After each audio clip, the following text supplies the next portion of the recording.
இதுதாங்க எங்கள் பப்பாளி தோட்டம். எங்கள் பப்பாளி தோட்டத்துக்கு நாங்கள் தண்ணியை கட்டுறதுக்காக மதியம் வந்தோம். ஏன்னா மதியம் 12 மணிக்கு தான் கரண்ட்டு கொடுப்பாங்க.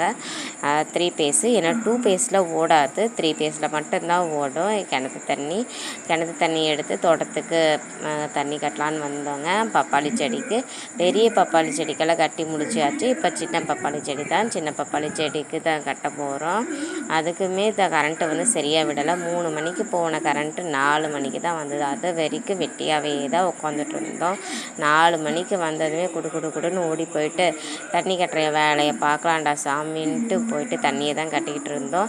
இந்த வேலையாட்கள்லாம் பப்பாளி செடி வைக்கும் போது இந்த கருப்பு கலர் பேப்பர் இருக்கும் பாருங்கள், நர்சரியில் போட்டு கொடுக்குறது, அங்கே பாருங்கள், அதை அப்படியே விட்டுட்டு போயிடுறாங்க.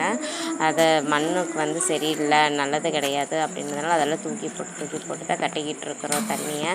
இது எவ்வளோ நேரத்துக்கு தான் ஓடுன்னு தெரியல. ஏன்னா கிணத்துல வந்து தண்ணி தீர்ந்து போயிடும். அதுக்கு போர் எடுத்து விட்டு அதுக்கப்புறமா தான் நாங்கள் தண்ணி கட்டணும். போர் போடலான்னா அதுவும் ஓவர்லோடாக வந்துடுது.